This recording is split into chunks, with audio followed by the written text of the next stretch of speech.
Today, as I'm sure you've guessed it, we are reviewing the new It movie, Chapter 2.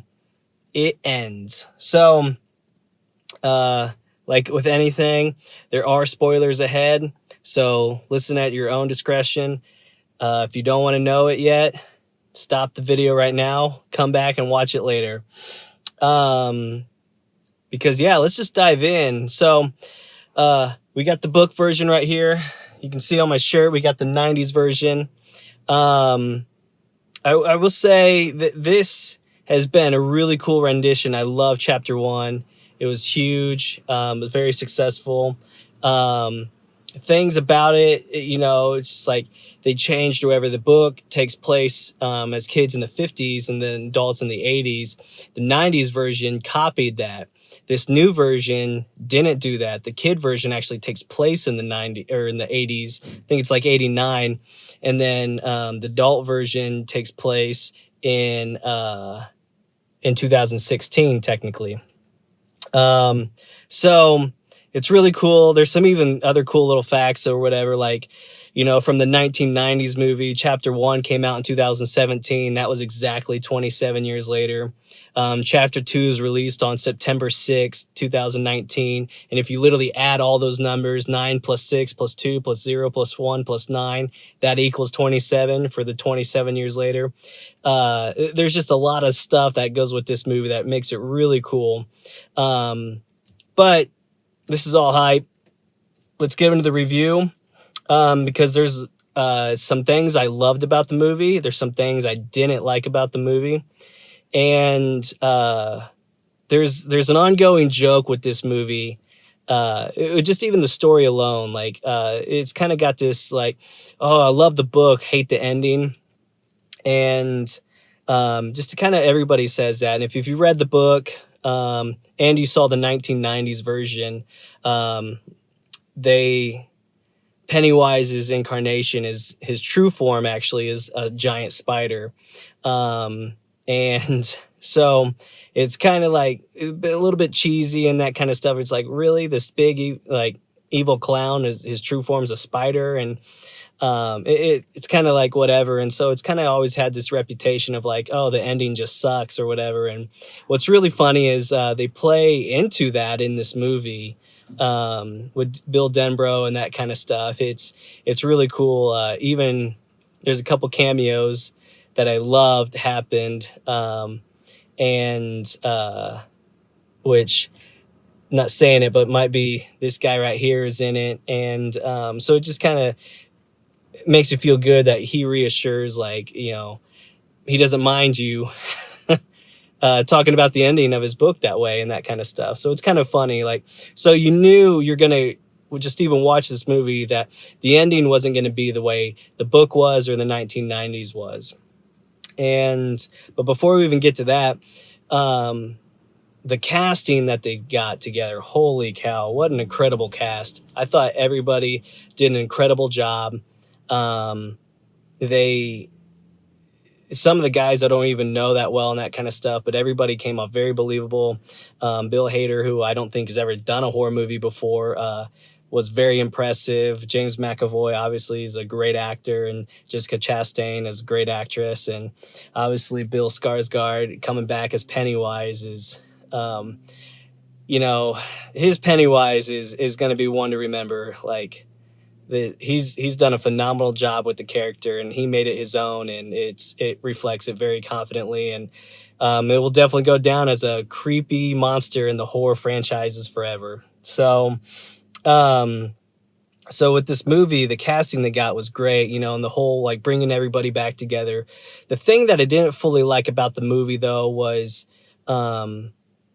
what was different about the Chapter 1 movie is it's all about the kids. There's no adults versions of it. Like, whereas the book and the 90s movie, it's like kind of adults, kids intertwined and that kind of stuff, flashbacks.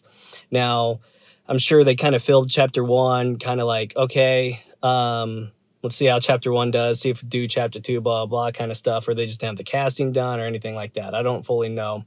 What I do know, though, is Chapter 1 had no adults in it, and then Chapter 2 was half the kids anyways. Chapter 2 was a ton of flashbacks and everything. Now, a lot of those scenes were cool, but at the same time, like, I felt like I've already seen a lot of that. It didn't add anything really extra for me. Like, it's kind of like, why didn't you just do this to begin with? Just because, like, they were kind of doing that, all like retracing their memories and that kind of stuff. And, oh, we need to go here, we need to do this, or this, somebody would say something, Pennywise, and like, oh, the clown, like all that kind of stuff. Like, it just almost kind of seemed like, to some degree, like it was new elements of it, and they kept, the all the stuff from the first one intact and that kind of stuff. They just, like, the whole emotion and everything that they had going in the first one, they still carried that over into the second one. And it just seemed, though, like it, outside of just a new scene, it wasn't necessarily something newly added, if that makes sense. So it just kind of was like, man, I feel like I've seen this before, and just didn't really add anything personally for me. Now, what I will say is, in the book, there's a Paul Bunyan statue story. In chapter 1, there's a Paul Bunyan statue that you kind of see when they're all kind of talking. They even ask Richie, like, what are you afraid of? And he's like, clowns. And then Paul Bunyan makes an appearance in this movie, and I flippin' love it. One of the coolest scenes in the movie, in my opinion. And then it was a thing where, one thing that I thought was funny is that I really think they downplayed too much, was just Pennywise himself is a creative mastermind. It's scary to think that or whatever, but like, he just kind of like, he knows how to talk to kids. He knows how to just,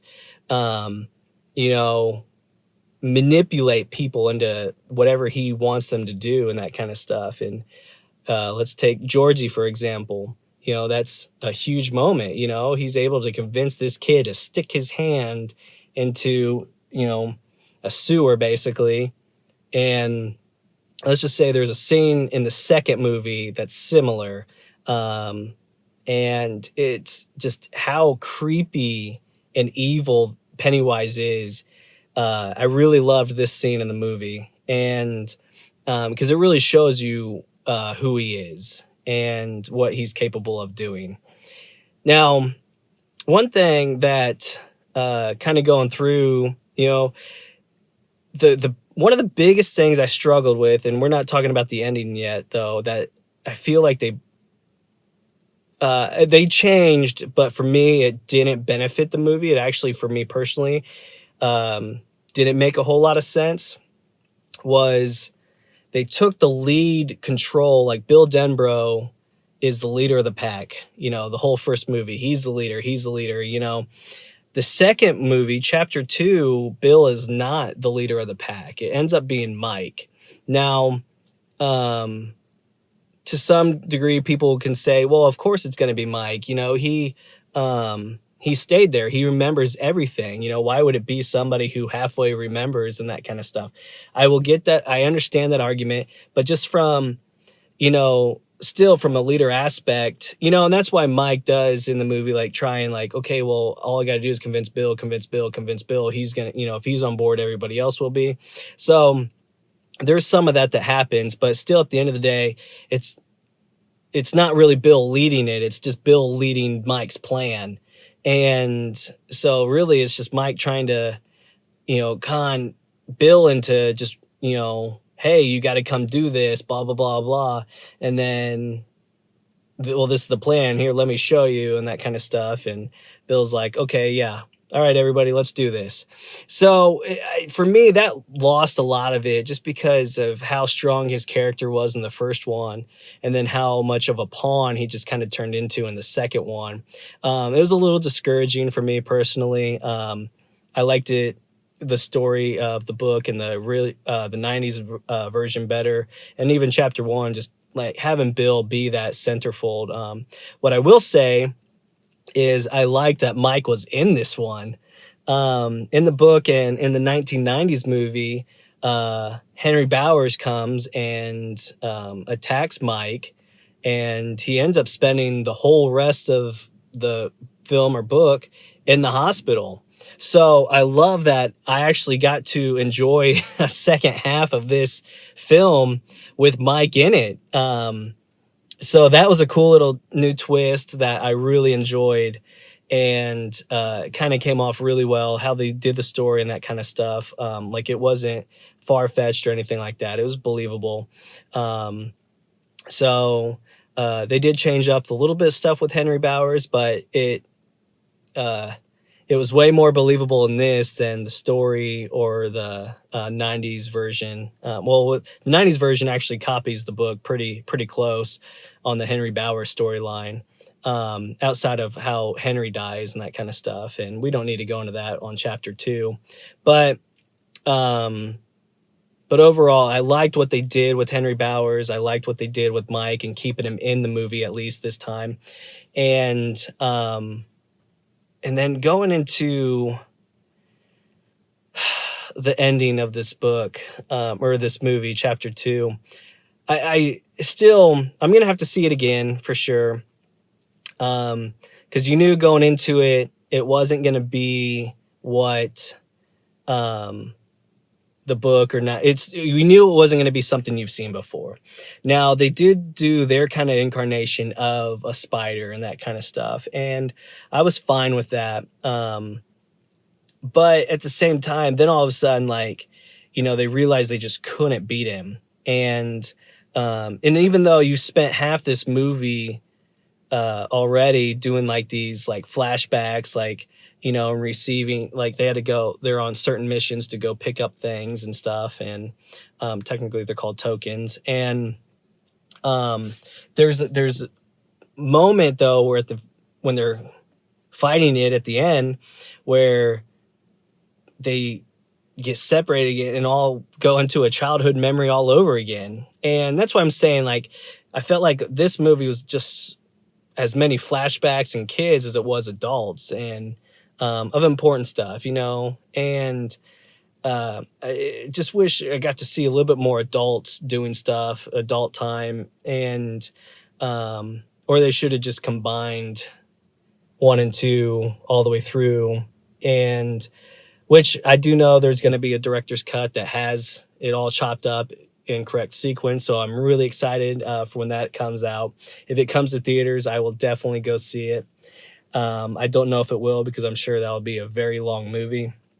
But so anyways, they're fighting it, and he's huge, you know what I mean? They realize, like, he's unbeatable at this. Like, there's nothing we can do. And then all of a sudden it kind of turns into this thing. I kind of skipped a spot because they don't fully go deep onto where it came from. They bring it up that the Native Americans figured it out and they know how to beat him. It involves the ritual of Chud, which is the chapter in the book on where it kind of dives in on where it came from. The book version is, how does it go? The turtle is the creator of everything, and then it's it's there around this whole existence as well. And so in that chapter, the book is called The Ritual of Chud. And so that's why in the movie, both chapter 1 and 2, you'll see there's a couple hints in chapter 1 with the turtles, like they're swimming around in the the lake or something like that, and they're like, oh, something touched me, and Bill's like, oh, it's just a turtle. Or when he's in Georgie's room, he picks up that Lego that's next on the nightstand, and when he sees Georgie run by and that kind of stuff, he drops it and breaks. That Lego is a turtle as well. In chapter 2, there is a moment where you see a turtle statue when Ben walks into a classroom. So that's kind of cool. That's their little cameo for the turtle, who in the book created everything. They didn't go this route with the movie, obviously. They did establish it came here forever ago, and you have to do this ritual. It takes everybody combined to make it happen, and that's how you defeat it. So even though there's this ritual that needs to take place, it ends up they don't do the ritual. Well, they tried to do it, it doesn't work. It goes into this whole mentality of, oh, I just need to, it feeds off our thoughts, our minds, like our fears. If we just think he's a clown, he's not going to be this giant spider clown that's, he's going to be our size.